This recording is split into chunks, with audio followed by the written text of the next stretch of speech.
Welcome to the Blueprint Podcast, where we throw out the old blueprint so you can become who you were always meant to be. I'm your host, Jason Smith, and if you haven't already, make sure you click the subscribe button and share this podcast with your friends on social media and tag me in it at @jbirdfit. Today, I have a very special guest for you, Kati Morton. Kati is a licensed marriage and family therapist, a best-selling author, and one of the leading voices in mental health education online. Through her books and global community, she takes the complexity out of topics like trauma, family dynamics, and the patterns that keep us stuck. In this episode, we dive into the war of words and why shifting from being triggered to emotionally activated helps reclaim your sense of agency. We discuss the impact of social media on our nervous systems and how to move from a reactive emotion mind to a more grounded, wise mind. We also explore the power of the pause, how to reconnect with the body's intuition and build deeper connections through uncomfortable conversations. Kati Morton, welcome to the Blueprint Podcast. Thanks for having me. Excited to chat with you. I'm excited to chat with you as well. One of the things that caught my eye about your content, and it's one of the things that I try to do in my own content, is be able to take really complicated topics and subjects and make it easy to understand, to distill it down just a little bit further, and then maybe provide, real life examples that people can actually connect with, and then take that common language and put it over their experience. Love it. Yeah. I can't thank you enough for doing that. I think a lot of people find themselves in this place with therapy speak and using that language and almost weaponizing it at times against themselves and with other people. And there's a lot of misunderstanding because so many people are making mental health content and not everybody's doing their due diligence to read some case studies or read the books behind me or have some deeper conversations with the people in their lives, or even on the internet, as we were saying, with the comment section, as they like to chime in and, destroy you as a person without actually saying, you know what, I kind of want to create a relationship here. Is there a better question that I could ask? Yes. It's interesting, especially with comments. I always think is this a bid for attention, like connection? Yeah, people do that a lot. If you've read research, I'm sure you have, it looks like you have behind you too, is any research you do on connection, people do these little bids for it in all different sorts of ways. So it can be everything from me walking by my husband and touching him on the shoulder to someone on the internet leaving what we would think is a troll comment, but it's their way of being see me, hear me, connect with me, but I don't know how else to do it. It's almost like the kid in school who is, always causing trouble for the teacher, but it's more because they just want to be seen. It is. So exact example today, somebody was very triggered in the comment section. I hate that word, by the way. Same. And if you use that word in front of law enforcement or military members, they're going to look at you and be like, I've never been triggered in my life. That is not something I'm. So I started, from a relational intelligence standpoint, started looking at it with a new lens and calling it emotional activation. And I've tested this out in other areas, in different comment sections, and people are like, you know what? I really like that. It feels freeing. It feels temporary. And it's yeah, that's kind of the point. Because that's what it is. Yes. Love that. Language is everything. And so I feel go ahead. Sorry. No, go ahead. When we look at language, what does that look like for you and your clients and then the people in your own comment section, and how do you guide them through that? I think to your point, just what we call something means a lot, especially now we're kind of in the war of words. People will be really mad if you use this word and you say this way. And that can, when we are, emotionally activated or triggered or whatever you want to call it, the way that I always consider that is, instead of being able to then think in wise mind, I can make good decisions, I can choose to respond how I want, I am in emotion mind. I'm reactive. I'm lashing out. I'm acting without thinking a lot of times. And so and also you're shut down. That's not a place where I can learn something. That's not a place I can listen. And so I guess in general, when it comes to language, I try to be as inclusive as possible while also being as accurate as possible, which is sometimes a tricky line to walk. I know that might seem shocking to some people, but if you water something down so much, it can lose its actual factual or research-based backing. I can't, start calling something that it's not. And I know it's very abstract, but if you think about it, even just talking about triggered, emotional activation is very on point. That's directly correlated. That's exactly what's happening. That's still supported. But if I was to call, triggered upset, that's not the same thing. doesn't actually capture what it is. And so I think language is really important. I think I try to do my best with it, but I also, and my audience knows this, I challenge them all the time to own their side of the street. That like, if you're triggered, it's a you problem. That's not the other person's problem, because you can't control other people. They can do their best to be kind, but you could still have an emotional activation. So how do we get people, because this is always the thing, we have to get people to do things, right? To claim their side of the street and start working on that. I think a lot of it has to do with conversations. And I'm going to say this and people are going to be like, ugh. We have to be able to have uncomfortable conversations. We have to be able to speak up, tell people what we want and need. And all of that's really easy to say. It's really hard to do, right? I think for a lot of us to have a conversation with someone we disagree with, especially now, people just aren't doing it. They don't want to. They automatically have preconceived beliefs about this person just because they don't agree with them. And they haven't taken any opportunities to sit down and chat and to find out if that's actually true or not, to what we would, we'd call it like testing your hypothesis, right? People jump right to conclusions. And so I think the best way for us to build bridges, for us to improve our relationships, is through tricky conversations. Like I'm not any different from anybody else. Like I have a hard time asking for what I want sometimes, and I have an even harder time receiving it, letting people help me, because I'm like this hyper independent, like I can do it myself. Even as a little kid, I was that way. I'm like, I don't need your help. I was very much that way. I can dress myself. Get away from me. Exactly. Don't touch me. Mm-hmm. And I think a lot of us are that way. And I really feel like we need to lean into the discomfort of conversations about things that maybe we don't even know why we believe it, or we have never thought about asking that question. And I don't know, I feel like it's through those difficult conversations that we'll come around to new information, maybe a realization, oh my God, I never thought about it that way. Wow. We need to be challenged. I feel like we need to be critical thinkers, not just drones. I like what you mentioned there about expanding your capacity. Talk about this a lot with discomfort and uncertainty. We're creating a new relationship with those things. But then when we're having conversations with other people, you're so right in that why do we find ourselves just cutting people off and saying, nope, I already know who you are. I know what you're doing. I know what to expect from you. And that's never going to change. That's always who you're going to be. What they don't realize, I think, is that that's actually the self-fulfilling prophecy. You're pushing people away and keeping them at arm's length. Even though you claim you're an empath and you're anxious attachment, you're actually avoidant in that process and causing your own isolation. And that gets really frustrating for the individual, because now they just see the world as, happening to them, and I don't have any choice or agency in anything. And how do I reclaim that? Well, I have to get it through you, but I've already determined that I don't trust you and I don't like you. Not really. Sorry, I have a leaf blower outside. Do you I hear can that? hear it. Yeah. I'm so sorry. It's across the street, but it's still okay. He's gone away. I'm wondering if the noise canceling will take care of it. I'm hoping okay. so. I just never know. I'm like, if we do room tone, but because they kind of walk close and not. But I love what you were saying there. Sorry, just refresh my memory about the shutting down. Like you can't. Yeah, it becomes this self-fulfilling prophecy where you end up isolating yourself in that process because you're pushing people away, not realizing that's what you're doing. Yes, I love talking about this, because I think for most people, they, like you said, they think they're empaths, they think they're open-minded, they feel like this is just something that they can do, and that I can have conversations with anybody. However, the truth about it is that they only can have conversations in echo chambers, in little bubbles. To be challenged, I think, feels too risky for them. I feel like for a lot of people, when you're asked to question beliefs you've maybe had your whole life, that makes you feel really maybe scared. And people might not like that word. They're like, I'm not scared. No, it shakes your foundation a little bit. And maybe in order for you to actually hear them, you'd have to consider whether or not this thing you've believed your whole life is true. And if that's like a lot of your relationships are predicated on it, especially now, I feel like people find their tribes and they stick with them. And so if I don't agree with them, then I'm ostracized. And that's very dangerous to us emotionally. You think of where we came from as like caveman, us being in community made sure that we could survive, right? If I was on my own, it's less likely that I would have survived that time period. And so it's kind of in our DNA, in our nervous system, that we want to be connected with others. We want to have community. We want to be part of a group.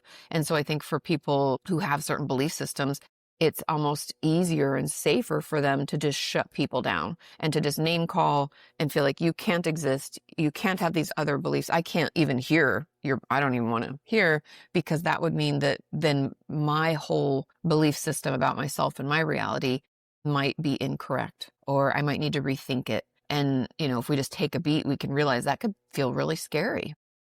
Yeah. When do you think we became so isolated into these silos or groups? I feel like being a Gen Xer, the way that I grew up was very different. There was a lot of freedom and autonomy to just like roam and experience things. And maybe you weren't always being watched, but somehow or another, you always made it back home before the lights came on, the street lights. You were able to build and cultivate a certain level of resilience. Now, emotionally, there may have been some other things that are missing, because I love when people chime in with, well, I'm Gen X and I'm a millennial and I'm Gen Z. And it's like they all somehow collectively, grew up in the same household with the same experience and the same language and the same words. And so we're all saying the same thing generationally across the board. And we have these sweeping generalizations. And it's just like, but some of it is true just because of the way that we grew up. We did have more freedom, or at least it felt that way. 100%. I'm an elder millennial. I'm right on the cusp of Gen X. I'm a zennial. I'm like, yeah, right you're there. right. Exactly. And I think we do make those sweeping generalizations. I believe in this. Again, I'm making a big assumption too, a big sweeping generalization. I blame it on social media. And I know that might shock a lot of people. They might be like, well, you can't blame everything on that. I'm not blaming everything. There's a lot that's changed. Obviously, in any kind of study of things like this, there's too many variables to consider them all. But I believe that social media is what has shifted the most, especially when we're talking about being siloed or getting kind of caught in a little bubble of the same thoughts, same people. Because if you think about it, like, I'll just give you a random example. when I'm on TikTok in particular, I was looking for new recipes, okay? And so I only trust people who, tell me on TikTok. I think it's always like something sponsored. So look for ones that aren't sponsored, look at the recipes. And I was looking at, I had ground pork, so I had to figure out what I wanted to make with ground pork. And the reason I'm bringing this up is because I looked that up one day. For weeks, I keep seeing ground pork recipes over and over and over. And you might be like, well, that's fine, whatever, who cares? But if I was looking for content that supported one belief, then I'm only going to get fed that. And then my experience, my belief about my environment is that all these other people agree with me. Right? It's like confirmation bias. It's essentially sending all these messages telling me, hey, your world and environment support exactly what you think. So that means everybody else is like, they're not using their brain. Something's wrong. They're incorrect. And so we get this kind of false positive, or this false sense of confirmation that exactly how we think is what the world thinks. And so when we find a little outlier, we're like, nip that at the bud. That's not correct. Versus what we used to get, like you said, we free to roam. I mean, I grew up also in the country, so we'd roam. Like my dad would whistle, and I could hear that from acres away, and I'd be like, I got to get home quick, because I'm almost out of my bounds, and he's gonna be mad if I'm not home in 10 minutes. So got to get going. But I would, because of that, I would be hanging out with whatever friends were close by, or so and so's cousins were in town, and you just chitty chat with people. There was never any, I'm only getting this one type of content. I'm only hearing from this one version of a person. Instead, you hear from all sorts. I mean, even within my family, I have vastly different, we always joke, we have the redneck part of my family, and they would know that I say that with love. Yes. They're very country. They're very backwoods. There's no judgment. Nope. And some of them are kind of off grid, they're just kind of a little different that way. But that's still my family, and they have different beliefs about things than I do. I've turned into kind of a city girl. Don't tell them, but they kind of know. And, and then there's just different pieces. Then some members of my family decide to go on to get higher education later in life. And so there's just all these different avenues of people, even within my experience, sans the internet, where I get to see different walks of life, different choices, different thought processes. And I get to then critically think and decide, based on all this, what do I think? What's best for me? Or what conclusions can I draw from this? And I feel like nowadays, because it's just shipped out to us every few seconds, you can swipe, and you get the same thing. We unfortunately aren't challenged, and we don't see variety. I talk about this often with, seeing the same thing over and over again. With the rise of the influencer therapist, they they too fall prey, and admit it. It's okay to admit it. I'm not judging you. We all do this at certain times, but you find a particular topic that works for a period of time and it happens to be hot. So every video that you make, or 3 out of every 5 videos you're making, is on that particular topic. And what do you think that does to the person that is trying to, one, learn more about that topic, but also they want to grow, they want to change, they want to evolve, they want to expand, they want to figure things out for themselves. Maybe they don't have access to therapy or coaching, and social media is their way to connect with people who are professionals, and they're looking for some integrity as well as ethics in the type of content that's being pushed out to them by particular individuals, so that they can say, okay, how can I use this in my real life? The problem that ends up happening is now they're receiving that same thing over and over again, and it's literally wiring them to think a particular way, and they're always in a state of activation, right? Because we're not giving them the aspirin. You're not really getting the solution. You're getting 3 tips for this and 5 tips for that, and how to find out if they're a narcissist. And so you're constantly consuming that, and what you consume over a long period of time just becomes you if you're not creating separation in that. 100%. And it's funny you said narcissism, because that's exactly what my brain went to. I was like, oh, yeah, everybody's a narcissist. Or dismissive avoidant. Yep. Anxious attachment. Like there's all these things. And I think it's the tricky part about social media, right? Because there is a positive to it. Like we're educating and more people are aware of what attachment is, or are you avoidant? Are you anxious? However, not every psychological, and I'm sure you know this very well, not every psychological theory or tool or tip can be condensed into 40 seconds. And the number of times I will hear from like my editor where they're like, well, this is a little long. Can you like tighten this? And I'm like, tighten this? Well, it's already only 2 minutes. Like, ugh, I don't know. What do you cut out from there?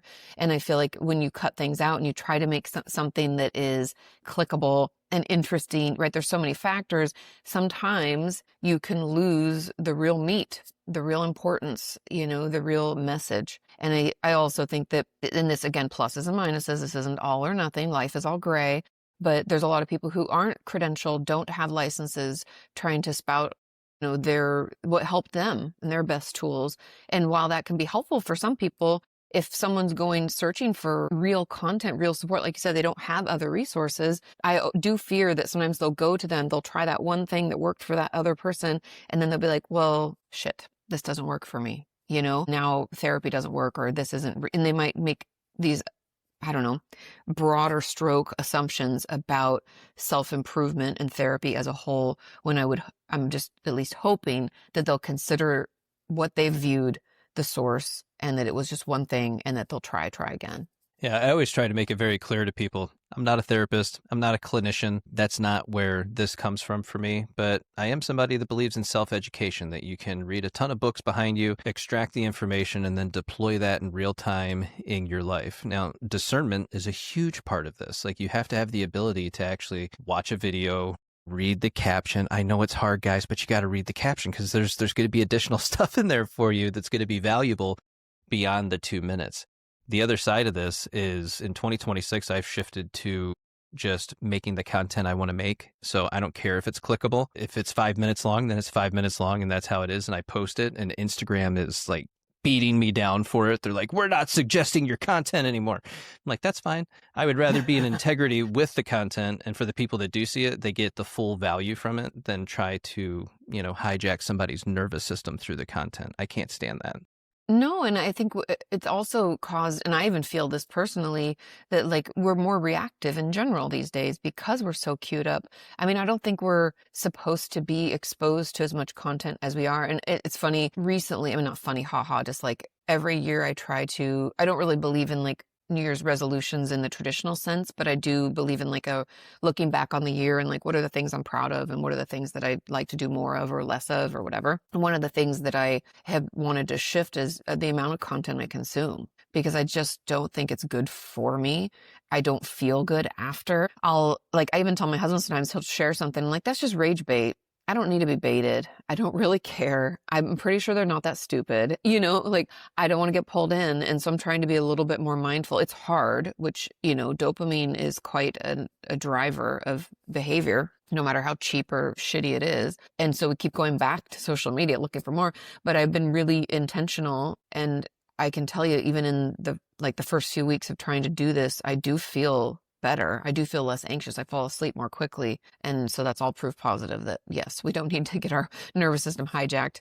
We should all pull away from content that does that, because it's the leaning into that type of content that causes creators to make more of it. It's like this weird self-fulfilling prophecy. Yeah, no, you're absolutely right. Because you end up shifting into a place of comparison. Well, what is this person doing? And why did that video go viral? Mine should have gone viral because it's equally as good and informational. Yeah. My stuff is co-regulating. Their stuff is aggravating. And you find yourself in this place of then you're not creating authentically for who you are and how you want to present yourself. You start doing it for all the wrong reasons. And I think people can feel that. The other thing 100%. was I started on Substack recently, and I didn't really see myself being a Substack creator. It just wasn't something that I do. I felt like the podcast, that's kind of its thing. Social media, that's the other thing. I'm good with getting some viral videos here and there. But when I started putting stuff on Substack, you get a whole new audience. They have a little bit more space to sit and read, and a lot of what they comment is really thoughtful and from their own perspective. And it's really great and refreshing to see that. Are you on Substack? I am as a reader, not as a creator. Okay.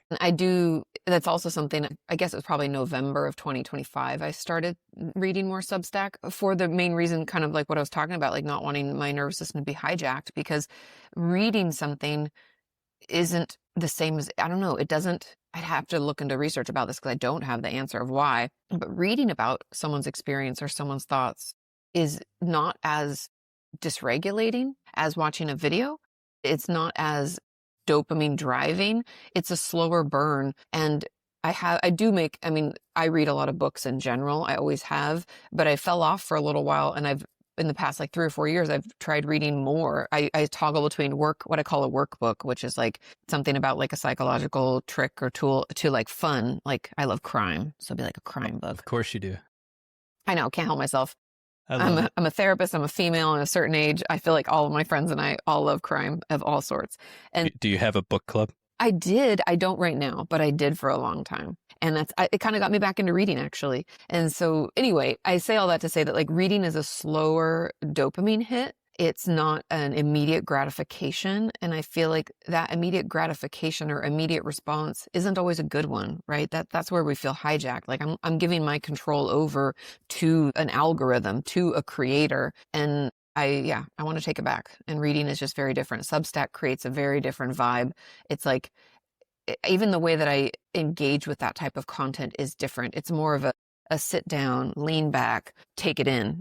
I take my time. It's not like just swiping and reacting. It's interesting because I tend to, I'm actually posting there and I have a lot of stream of consciousness, but I'm far more open with what I'm putting out in stream of consciousness than I am with like on my Facebook page or something like that, because I recognize like if I put this on Facebook, I'm going to get annihilated. People are more reactive. Substack is not reactive. Substack, like you said, is more thoughtful. Someone can disagree, but they're more thoughtful with their words. I feel like it's just a much less reactive space for now. Knock on wood that we haven't, I can see it shifting, but yeah. Yeah, and more people join. I mean, that's kind of the tricky thing, right? But it seems less reactive. It seems more thoughtful, and it also seems open to other views so that we can all be critical thinkers. There's a Substack I follow. I think it's like Thinking More Clearly or How to Become a Thinker. It's by this guy. His last name is Irvine. Anyway, I'll have to pull it up, but I follow it and it's all about this. Like I got interested in it because I read this book, The Art of Thinking Clearly. And it essentially, have you read it? Oh, okay. It's 100 different ways that we have biases in our brain and the fact that we don't think clearly, even when we think we are. Like the choices that we make and the people that we like and don't like and the things we trust and don't trust all come from these certain biases that we have. And I mean, you read the book and you're like, wow, no one thinks clearly, but it at least brings an awareness to the fact that like, hey, I need to check in with myself. If I'm making a big decision, I need to at least consider, am I giving this more weight because of my background when I shouldn't be, or, something like that. One of the most powerful tools you can use, and you just said it, is the self-check-in. It's the power of the pause, the ability to step back, zoom out, open up your field of vision, take your time and opportunity to assess like where you are, what's happening, what's in your environment, who are you talking to, what words are being used, what are you feeling? You do a body scan, what's happening in my body? And this is all happening in split seconds. This isn't like a 5-minute thing. But man, it's amazing just how your thought process changes and then how you view other people in that process as well. 100%. Because I love the pausing and the tapping in, especially to your body, because one thing, and this sounds silly that I've learned it later in life, but my 20s were just like complete chaos, I feel like, in a lot of ways. So yeah, right. I'm like 20s and 30, you're like, I'm kind of, I don't know who I am, right? I was figuring it out, and everybody finally living in my 40s. I know. Now I kind of know who I am a little bit more, 100%. But the tapping into your body, because your body tells you way more information than often your logic brain is able to process, or at least able to acknowledge. Your body's taking it all in and telling you. Like, I'll never forget, my husband will periodically, we'll meet new people in general, and we meet a lot of new people, but like, no, someone that's like wanting to be new to our friend group, and I'll feel some kind of way about them. A lot of times I'm like, oh, I really like them, they're really cool. And then other times I've been like, I don't. And he'll be like, what? And I'm like, I'm not hanging out with this. I don't trust this person. And then inevitably, unfortunately, something will happen. Like, they will do something, we'll find out they're lying, or they swindled this person, or they said this thing. And it was my body that told me. It wasn't my brain. They hadn't done anything. Like, I couldn't pinpoint this action or this thing. It was just like, I just got a bad vibe. And I was like, And like my stomach, I just did not feel comfortable with them. And it's like all my spidey sense, you're like, ooh. Like the hairs on your back, and you're like, I don't. And that's a huge resource to us, and we should utilize it. But instead we like cut it off, and we shame it, and we're like, I can't believe, like we try to numb it out. I don't want to feel this. I don't want to know. Why you got to make me so nervous? Why you got to make this uncomfortable? When our body's like, hey, use me. I'm telling you, something's going on. And so I do love that check-in. I feel like, honestly, all of us, before responding or reacting to anyone, just do yourself a favor, give yourself 5 seconds, do a quick rundown of how you're thinking and feeling, and then decide to proceed forward. I think that would save a lot of chaos that we see in our world right now. It would, and it would stop people from making the statement, they fooled me, they duped me. And it's like, yes, those things can happen, but more often than not, there were other signs and signals prior, before you really had any type of other connection with this person, that you felt, that you knew, that you observed, but you ignored it because somehow or another, maybe it made you feel bad, or there was something shameful there for you, or there was some other experience that was stopping you from trusting that gut feeling or the intuition or that spidey sense, whatever you want to call it. Yeah, well, and there can be a lot of reasons that we don't trust that spidey sense, right? I mean, my brain automatically goes to like trauma. I have a lot of members of my community who've suffered trauma in their life, and we all lived through COVID, so we've all been traumatized. I'm sorry to tell you. It was a crazy time. But, it's like nobody wants to talk about that next. Yeah. I'm like, nobody wants to talk about it because it was a trauma. So when we have trauma in our past, what that usually means, especially if we're young when it happens, is that our gut was telling us one thing and someone was doing another and telling us our gut was wrong, right? Like, if this person, let's say, was hitting us or sexually abusing us in some way, our gut was like, this person isn't safe, I don't like them. But then maybe they were like, no, but I love you. This is, it's like a weird, that doesn't make sense, right? Those two things shouldn't go together. I shouldn't be hurt by someone who loves me, but I am. And so we grow up, or we go through this period of time in our life where our gut and our internal reaction is negated, is overrid by somebody else's decisions. And we start to think like, maybe I'm wrong. Right? Those shame thoughts come in. Maybe something's wrong with me. Maybe my gut is off. And I hear that from my audience all the time. Like, I don't even know if I can trust my gut. And I think, that makes sense, because we have to give ourselves a little compassion. Like, hey, like, bad things happened and your body doesn't know. It's still telling you the signals, but you didn't know to listen. And so for some people, that tapping in can take some time. And I just want everybody to know that if you're doing this for the first time in a long time, it's very normal and okay to be like, I'm not sure. But I encourage you to just, at the very least, if you can't lean into it and make a decision, at least journal about that experience. Like, hey, this is these are my thoughts about it. Because I think that's one of the pieces that people often don't, especially, people like myself, who I can trust my gut and I feel it. Like I said, people, I'll be like, and then I don't want to be friends with them. Not everyone can do that right up front, but your body is still sending a signal. It still is telling you. We just have to, it's almost like this maybe is my age, but you have to like tune into the radio, and you're you're turning the dial along. It's still sending that signal, whether or not you're tuned into it, the signal's still being sent. So it's almost like we're hearing it. It's like, and you're so close to it. You have to just lean in a little and then you'll hear it more clearly. But I feel like, unfortunately, sometimes we turn back away. It's like, oh, that's too uncomfortable. Or, oh, I don't know if I can trust that, my gut has never been right because of the historical experiences. So I feel like that's always an important piece to mention too, because it is great to tap in. I just want everybody to know that sometimes when you do that, it's not as easy as maybe I'm making it sound. Well, that's always the first thing that people say, right? Easier said than done. And it's like, always. Yeah, always. That's life. Yeah. That is like, you are 100% correct. The other part of this, and something that I realized for myself, is that intentional isolation becomes solitude when you've had some adverse experiences in your life. And there's nothing wrong with that. I want people to know that it's okay to take that time period, whatever that time period is for you. You should have an upper limit. Just saying, we do want to connect with society and be a part of it and be a contributing member. At the same time, there was so much growth that happened in that experience for me, and allowing myself to tap into my yeses and my nos. And that was something that I always struggled with, because it was always yes. I didn't have a no. And then as you step into this place of trusting yourself physically, mentally, emotionally, and spiritually, you're creating the habits, the practices, and the rituals in your life that support you in the life that you're leading and where you want to go and who you want to become, because we're always in a state of becoming, but who you become is up to you. You find yourself in that place. And so like now I'm in this place where it's like, oh no, I'm very clear on my yeses and my nos, and I do it with compassion. Mm-hmm. The no is always with compassion, unless you force me into a corner, and it's a different story.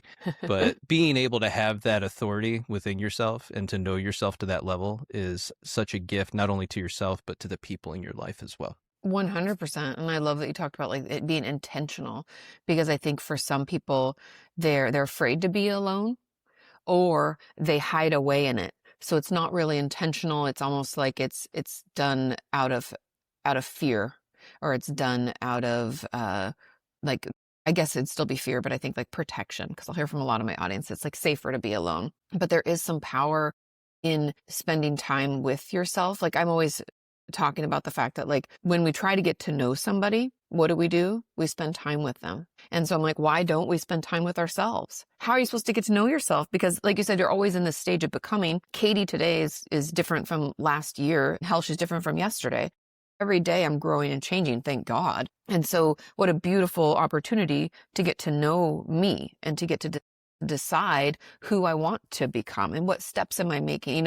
I think we often look out into the future and we're like, oh my God, that's so far away. I could never do that. That's going to take years. Like if I make this choice, if I want to go back to school, if I want to leave this relationship, that's a huge thing. But life is honestly not made by huge choices and big decisions. It's all those tiny little steps. So it's like, hey, today, maybe I am intentional. I spend a little time with myself. I check in with how I feel. What signals is my body sending? What choices am I making that I like? Or what's something I did that maybe I'd like to do a little different? All that can be so powerful, because we need to get to know ourselves. Like, I think unfortunately a lot of us don't, and we don't spend any time. And I used to, one of my favorite things, and I say used to just because I haven't gotten back into it since COVID and we moved, but I used to go to the bar, like sit at a bar at a restaurant all the time by myself, like take myself on a date. I date myself and just hang out. Good. And I didn't back then too. I mean, this is also just, I guess, the era, like cell phone. I didn't bring my phone, I just put it in my purse. I didn't have it out. Like it just wasn't the same as it is now. I'd chitty chat with the bartender, maybe talk with somebody there, but it wasn't really about that. It was just about spending time with myself. And I feel like we need to get back in that habit. It's incredibly healthy and helpful to be able to sit with yourself and become friends with who you are. I always borrow from all the sales language that's out in the world. Well, they have to learn to know, like, and trust you. Well, you have to do those things for yourself too. And if you can't, you're going to find yourself in this place of struggle and suffering and not having the types of connection that you desire, and, sitting in a place of resentment and contempt because you're not really getting what you need to survive. Yeah, no, 100%. I mean, we're so disconnected from self. We're so always looking out, like the number of people I've heard from that are like, looking for outside validation. Like they need someone else to tell them. And it's not that we can't go seeking wise counsel. Like there's nothing wrong with talking to someone that you trust or a therapist or anything like that. That's not what I'm saying. It's just like we also need to be able to tap in and see what's true for us. And yeah, I love that the sales tying it, because it is, you have to be able, like you need to do that for yourself. I think we put a lot of emphasis. There's videos all over the internet about, dating relationships, but what about the relationship with yourself? Like that's the most important one that you have. It's the foundation from which all your other relationships can even exist. And going back to what you said about not being able to say no, like it was always yes. I also am that person, or was. I'm in recovery. My name is Kati and I'm a recovering people pleaser. But even learning that about myself took some honest time with myself, like realizing like what I was doing, why I was doing it. It really opened the door for me to even consider change. So often we just abandon ourselves for other people. There's this quote that it's not mine, but it's just been floating on the internet forever, is like lighting yourself on fire to keep somebody else warm. We do that all the time. I'm going to say yes because I think it's going to make you happy. Is it going to make me happy? No, but I'm going to do it, and then either I'll be resentful or I can play the martyr, like, oh, woe is me, I did so much. But you're like, I wrote this in my most recent book. It's like I tied myself up and then complained about how tight the ropes were that I used. And it's like, what? Like you're doing this to yourself. And I think a lot of our things in life are like that, where it's like the behaviors that we're deciding to make, we aren't being intentional because we don't spend any time in quiet with ourselves trying to figure things out. We just make the decision. And then we don't like it. And then we want to blame somebody else, Obviously, there's a lot I went off on a tangent. I apologize. You're good. We're very similar in the way that we think about a lot of this stuff. The other part of what you were saying is, that narrative that we have that's running in the background of our minds. There's things that happen to us when we're younger, and we only have a particular type of language to make meaning of those experiences. And then they stick with us, and you become a young adult, and you're still running that script in the background, and it's never been updated with the new adult language that you have today to be able to look at that and say, actually, this is what happened. This is the language that fits that, and prescribe a new meaning to that experience that allows you to then, shift away from that and move in another direction. And we're not trying to bypass or do any of that. We're just saying that, yeah, that happened. But at some point in my life, I have to recognize that I can move forward from these things, and it's actually mandatory for me to do that. But all too often, and I did this, you find yourself sitting in this place of just ruminating on a particular story, and that's your narrative. You don't challenge it. You're stuck in it. You don't know how to get rid of it. It feels completely defeating, feels that it's going to last forever, and you don't know that it doesn't have to, because nobody ever told you. Well, yeah, and this behavior that we're talking about, this like changing, wasn't modeled, right? I feel like, Right. And that's not, I'm not like trying to trash talk anyone's parents or family, but even mine, like a lot of my family, because we came from very poor circumstances, was just about survival. And in the therapy space, and this is not the end all be all, but there's like this Maslow's hierarchy of needs. And I like to refer to it because when we're in survival mode, like self-actualization, which is like the very tippy top of your pyramid, you can't get there. And it's not important, right? We need food, we need shelter, we need clothing, we need clean air and water, stuff like that. And I only bring that up to give a little bit of compassion for like past versions of ourselves, past generations who were just trying to survive. And I think that's why, as we get older, or I don't know if this is true for you, but it definitely is for me, that like when you get out of your upbringing, your like basic circumstance, things you had no choice over, then that's why I was like, my 20s were crazy. I think it's because I was like, who am I now? It's almost like you're this amorphous blob and you're trying to figure out like, what do I want based on this past story? What are the things I still agree with and don't? And it's a lot of like, I call it like my shapeshifter era, because I'm like, I'm going to try this on. Do I like this? Maybe I could be this person. And for better, for worse, and some of it is still tied to those old stories. Thank God I was in therapy like so much. My dad was dying at the time. And so I was in therapy like twice a week and in a grief group and doing all this stuff, because that allowed me to notice old stories I was telling myself. I think it was around that time I realized people pleasing wasn't really about me being a good person or caring about others. It was about my discomfort with conflict. And I was like, my whole world explodes. But there are these these periods in our life, and continually, I'll be honest, I'm still shape-shifting. I'm still trying to figure it out a little bit. But, realizing what those old stories are is really powerful, because once you realize what they are, then, or at least for me, then I felt able to start to change it. It's almost like if it's just running in the background, almost like a cassette tape going just in the back of my brain, just going and going and going, and I'm not paying attention to it, then I can't turn it off. I can't hit stop. But once I know it's running, I'm like, hey, I don't think I really agree with this, or, I don't know if that's fully true. Then I can pause it. Then I can stop it. Then I can maybe change the music and mix it up, Yeah. And that's been, honestly, in the last 3 years of my life, I've really worked to change some other, because there's tons of these stories, by the way. Unfortunately, it's like you got a big, one of those huge things we used to have in our cars in the back in the day, where you have 6 disc changers in the trunk. It's like that. And you have endless stories that are weaving through your brain. And in the last few years, I've really tried to untangle those. And I've done a lot of it. And then all the CDs fall out all over the back seat. And you're like, your big Bible, your big book of CDs. Oh my God. Somebody steals that.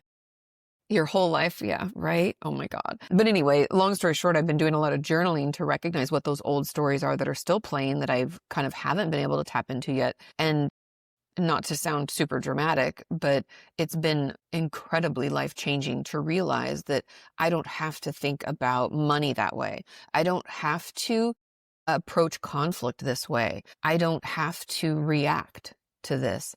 And it's just, I wouldn't have known if I hadn't sat in the quiet with myself, if I hadn't paid more attention, if I hadn't considered who I want to be tomorrow and what am I working towards, I don't think people consider the power of journaling enough. It seems so stupid. It's so easy. And I think because it's so easy, you're like, I'm not going to do it. Totally. But, yeah.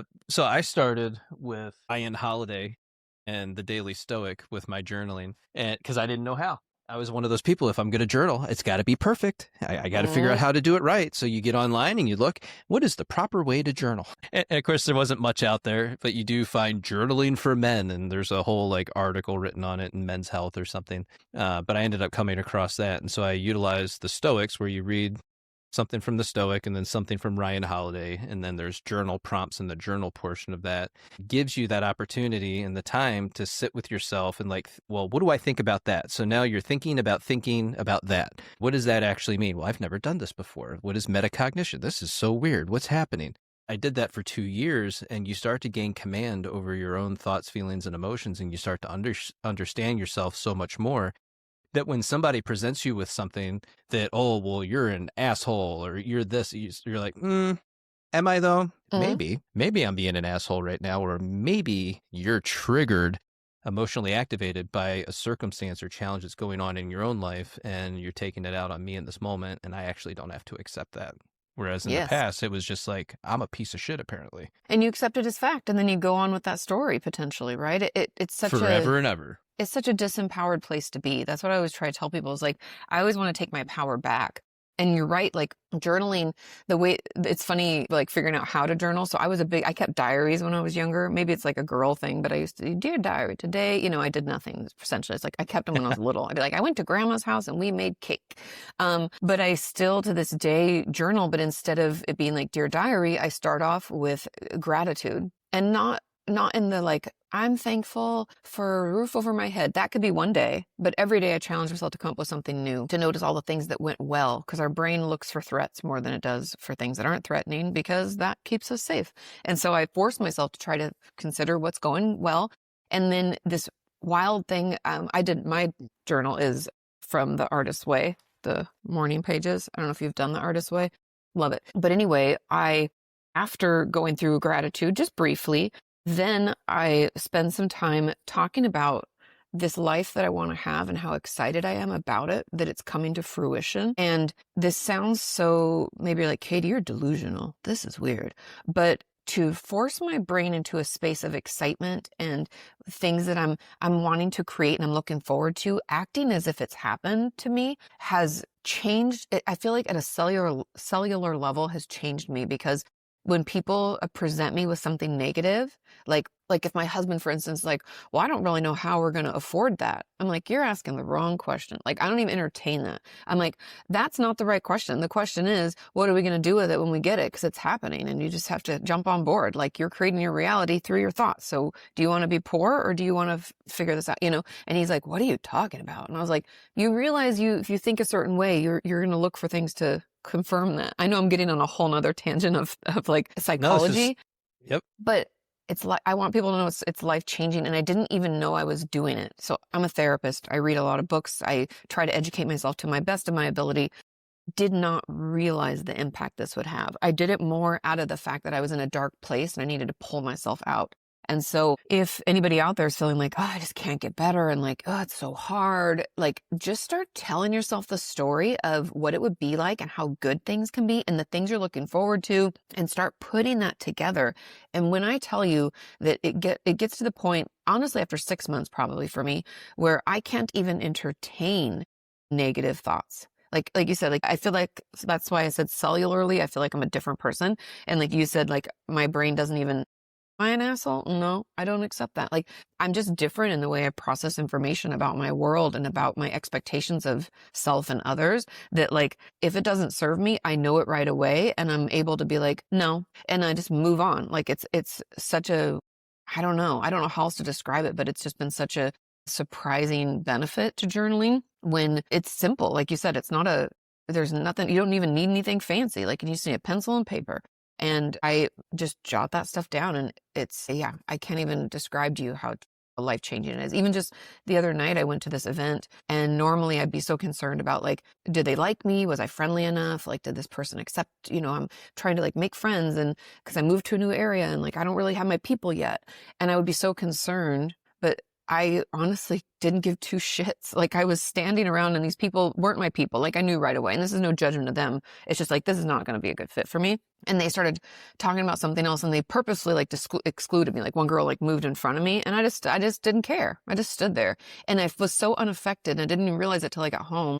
And my husband was like, well, how was it? And I was like, oh, well, some people are kind of mean, but like, these other people are really cool. And like, this was really interesting. And I met this person.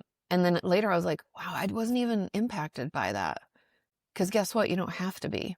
Like, all of that is a choice. And I just don't think I realized it. I knew it, but I don't think I felt it, I love all of that. Ask and know that it is done, I think, is one of the more difficult things, especially reading through the Bible, and using that as a journal as well is another thing that I've done for the past year and a half. So reading different scripture and then spending time with a notepad as I'm reading all the things that are coming to me, and just jotting all of that down. I have notebooks full at this point that are just waiting to be developed into content, but I just haven't figured out how to speak on that topic in that way, but I'll get there. And then the other thing you said is incompatibility. You don't have, so if somebody is rejecting you and it's actively happening in front of you, or you're in a dating, you're in a situationship, it's okay to recognize that there's just an incompatibility here, and it has nothing to do with your self-worth. It has nothing to say about you as a person. It's just this person doesn't have the capacity to be in a relationship with you based off of whatever it is, your goals, your dreams, your hopes, your desires, wishes, and prayers, your values and standards. Like, you should be holding to those things and hold those things close to your heart and evaluating those relationships through that lens. And that way, when somebody says, you're too much for me, or nobody's ever going to be in a relationship with you, it's like, no, that person cannot be in a relationship with you. And it's just an incompatibility. So start rephrasing that, and you're going to take your power back really quickly from the dating scene. 100%. And reframing is so powerful. I love, like the rephrasing of it. Like, sometimes we take something in as it's said and accept it as fact. And I'm like, no. Like you said, it's not that no one's going to date you. It's that person's not going to. And guess what? That's not a good recipe, right? You're not compatible. It doesn't work. And that's not bad. Like, I always try to ask myself, and this had, moderately worked for me, so I'm just throwing it out, is that sometimes when you meet new people and they don't like you, I'm like, instead of being offended if they don't like you, do I like them? Like, we don't consider that. Like, do I like everybody and get along with everybody? Absolutely not. That's not what's expected of us. But unfortunately, we expect the reverse. We expect everybody to like us, or we want that to happen. And we can try to chameleon ourselves into 1,000 different people to try to please them, when in fact I don't know, like, it was weird for me to not be affected by that person, like clearly not being interested in me at all, but it felt so good. I don't know, because I didn't like her either.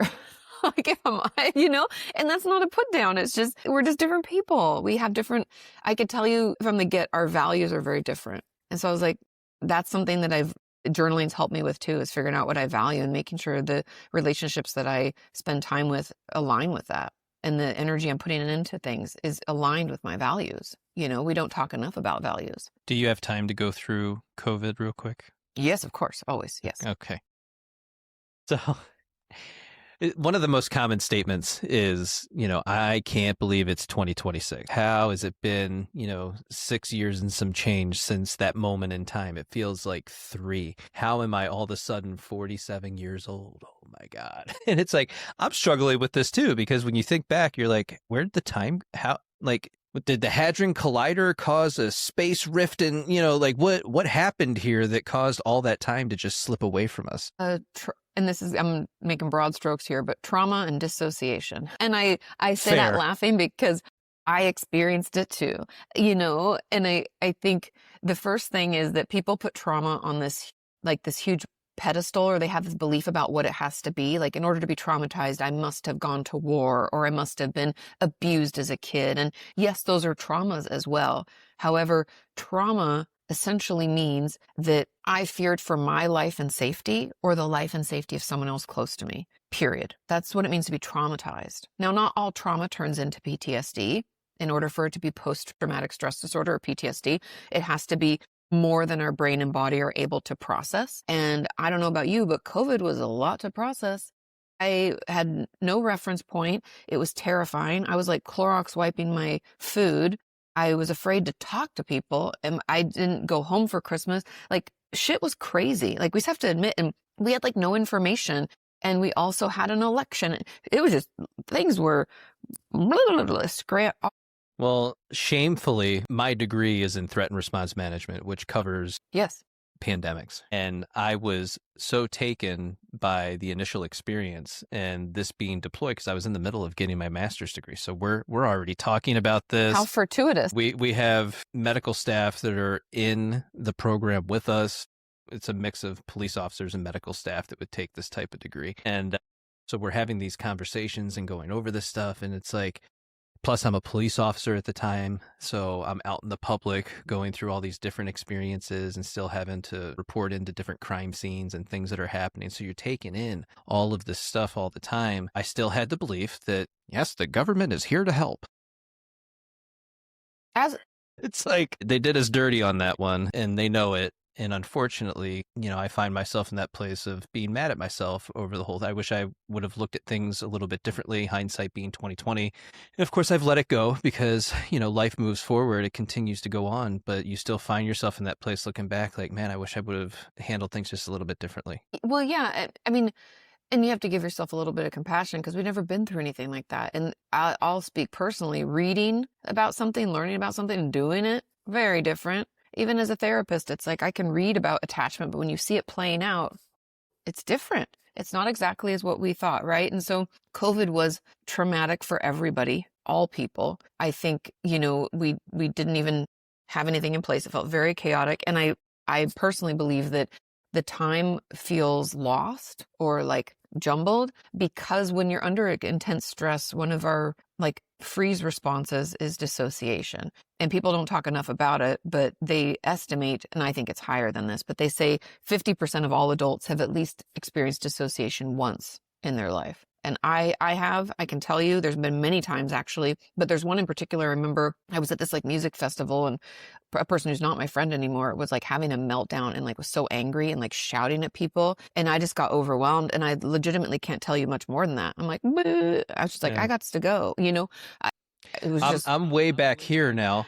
Yes, I can see what's happening, but I'm way back here now. Yep, I retreated. Pull out, right? And I think in general, COVID was overwhelming for everybody. It was scary if you had kids, if you had elderly parents, if you had any kind of pre-existing condition. There were so many things that we were scared about that it's too much. And I think our brain just pulled the ripcord on reality a little bit, took us out. And the common symptom of dissociation is what's called a dissociative fugue, which is like, I don't remember. And I think that's why our memories are kind of splotchy. And we're like, oh my God, it's 2026. What happened? I feel like we haven't really given ourselves, a lot of us haven't given ourselves an opportunity to process what happened so that we can like, and I don't mean like tap back in, but for lack of a better term, come back down, like get out of stress response, because I think we've kind of gotten so used to being in it. It's almost like we're in a war-torn nation that's still in war, and we're just like going along, doing our thing, letting our nervous system get hijacked by social media 24/7, and we haven't really calmed down to like pre-COVID feels like we. Yeah, and we're not going to either. That's the problem.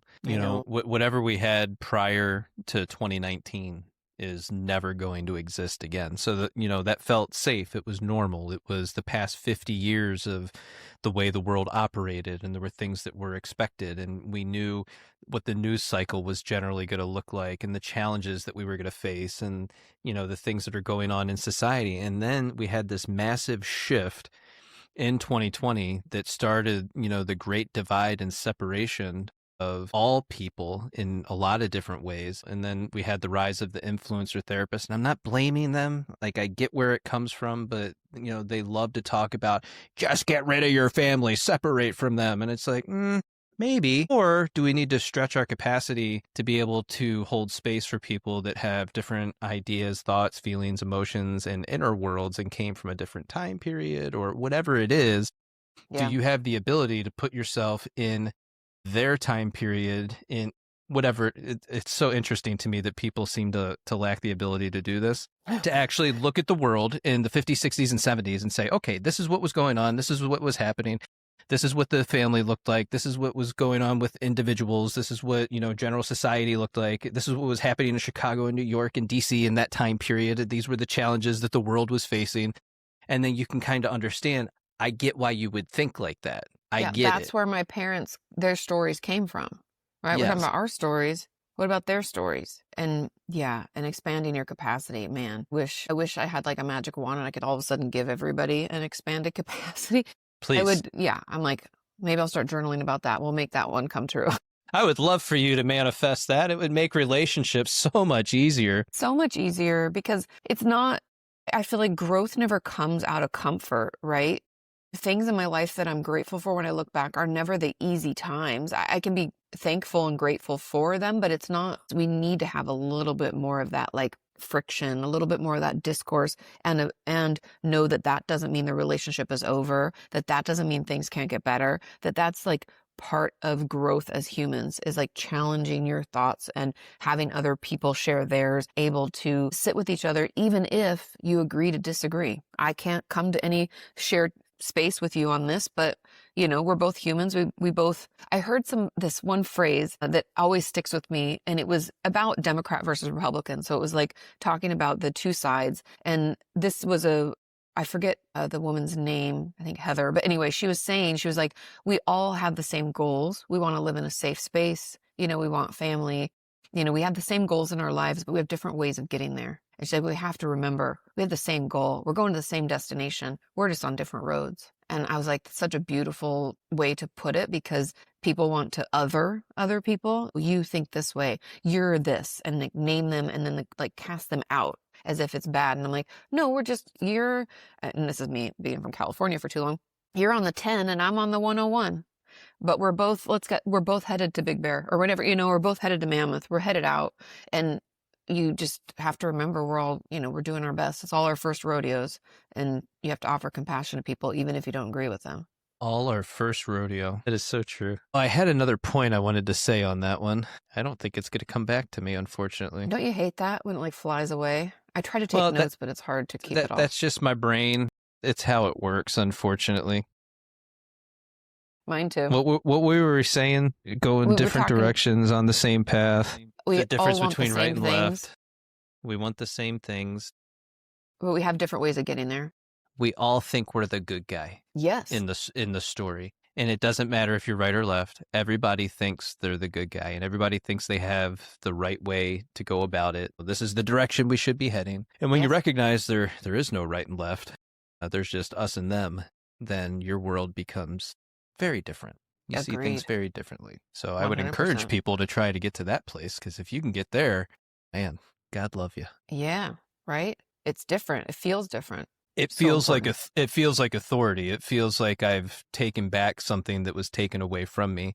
It feels like complete autonomy. It feels like emotional freedom. It feels like, you actually can't put power over me with your words or your statements or your issues, your problems, your concerns, your challenges, your beliefs, your systems. And not saying I live completely outside of that. I'm not like, million acres somewhere in the woods somewhere, with solar panels and stuff, but I would do it if I could. Off the grid. Yep. I'll introduce you to that part of my family, Might be awesome. No. So do you think we left people hanging here on any particular topic? Is there anything that we need to shore up for them? I think just to put like a pin in it, I think for anybody out there who's feeling a little lost or feeling a little disconnected, start with yourself. It's so easy to think like, oh, I need to make this change, or I need to do this, or I need to start doing all these things and like actions. The one action I would just encourage you to take is spend 5 minutes journaling. Just grab a piece of paper. And if you don't want anybody reading it, shred it when you're done. It doesn't need to be reread back. It doesn't need to make sense. Your journal can be all over the place. Doesn't need to be spelled correctly. Doesn't need to be perfect, but just start getting to know yourself again. I feel like that's something that I've known for a long time, but I lost the practice of it, and it has been life-changing. Do you have any promotions or things that you got going right now? Any courses?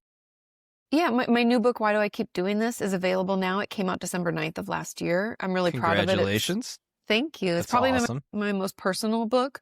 And it's kind of a lot of what we talked about. It's all about the illusion of control in our life and how the ways that it's shown up for me, whether that's perfectionism, people pleasing, shrinking myself to fit places I don't belong, all that. It's available wherever books are sold. And just then find me on social media, Kati Morton, KATIMORTO on MORTON on YouTube, Instagram, and I have a podcast, Ask Kati Anything, as well. And of course, all of this will be linked down in the show notes, guys. So make sure that you connect with Kati and get her book.